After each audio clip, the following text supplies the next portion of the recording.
Welcome to today's lesson.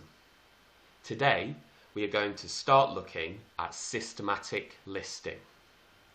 Systematic listing is where we list items in a logical order. Our first question says that Matt is buying a car. He has the following options. He can get a 3-door or a 5-door car. His car can be blue, silver or black. And he can get tartan or leather seats.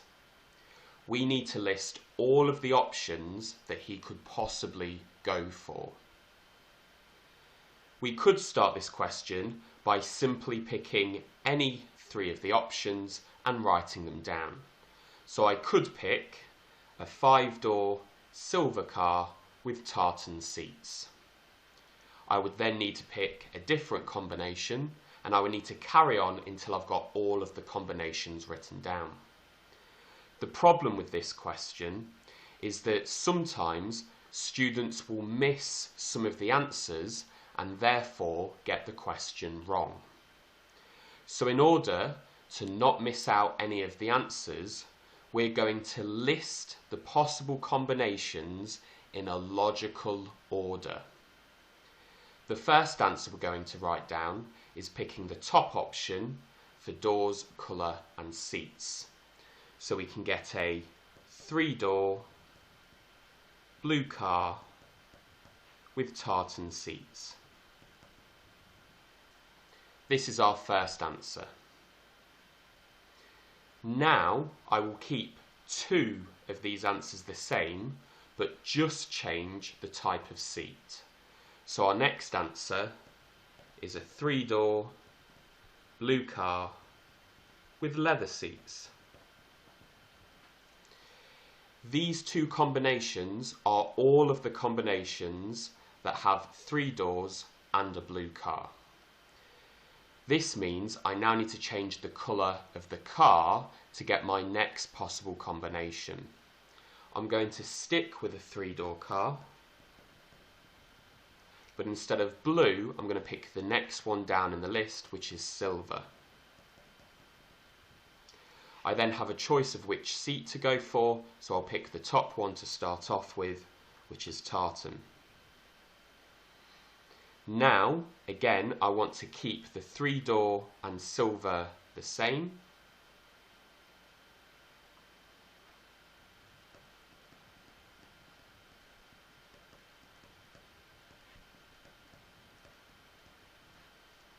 And this gives me all the combinations that have 3 doors and is silver.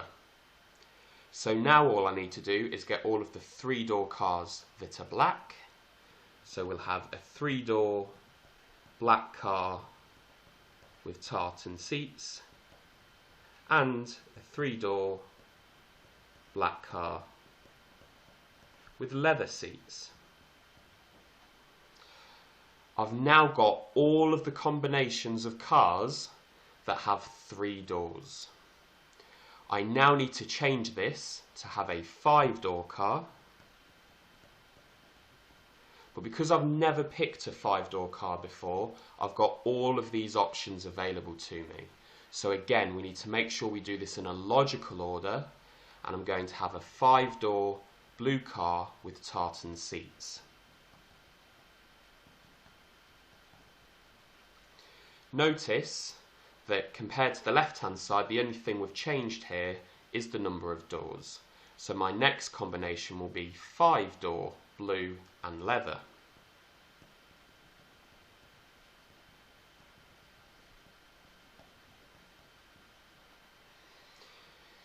These are the combinations for a 5-door blue car, so now I need to change the colour as I've run out of seats to change. So now we'll have 5-door silver and tartan and 5-door silver and leather. And then all we need to do to finish this question is to have the 5-door black options. So 5-door black and tartan and 5-door black and leather. Because we have written our answers down in a logical order, we have not missed any of the 12 answers out. So this is the question completed. Our next question today says a number has 3 digits, 2, 6 and 7. List all the different possibilities for this number. The first option I'm going to start with is having the digits in a numerical order. So that is 267.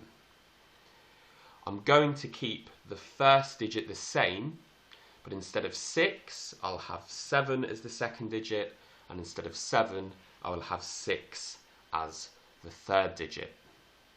These are all of the combinations that have 2 as the starting digit. So now instead of 2, I need a different starting digit, and I'm going to pick 6 as that's the next number along. So I could have 627, or I could have 672 by swapping over the last 2 digits. And these are all the combinations that start with 6. Our final 2 answers therefore are going to start with 7, and I can have 726, or I could have 762. And these are the 6 answers for this question.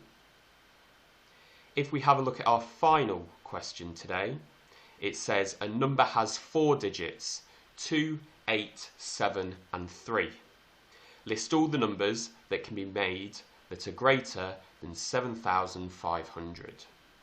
So this question is similar to the last one, but we are not going to write down every combination. We're only going to write down the numbers that are bigger than 7,500. Again, I'm going to use the numbers in a numerical order. So the first thing I'm going to do is just reorder these as 2, 3, 7 and 8. If I put the numbers in this order, starting with 2,000 as the first digit, it won't be bigger than 7,500. And no matter how I rearrange these last 3 digits, if my number starts with 2, it cannot be bigger than 7,500. Likewise, if I try and start the number with the digit 3, 3,000 and something will never be bigger than 7,500, so none of our answers begin with the digit 3. Now I'm checking to see if I can start the answer with the number 7.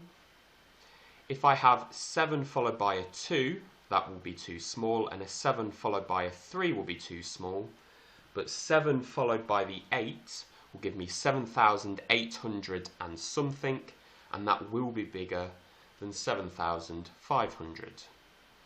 I've got 2 more digits left to put in this number, the 2 and the 3, so I can put it in that order as a 2 and a 3, but I could also have it in the order 3 and 2. These are all of the answers that begin with the digit 7.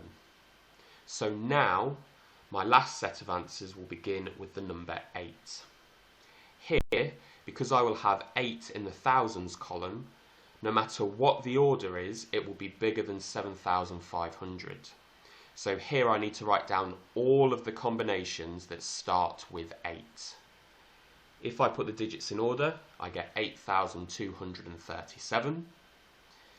For my next number, I'm going to keep 2 in the same position, but swap the 3 and the 7 over. And these are all of the answers that start with 8 and 2.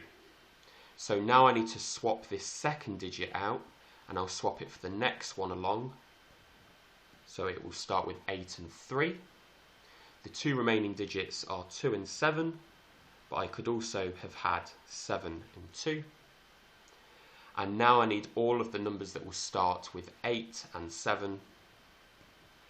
Again, I've got 2 and 3 left over, but I can swap those round and have 3 and 2. Notice that by doing it in this logical order, my answers are in numerical order. And that concludes today's lesson on systematic listing.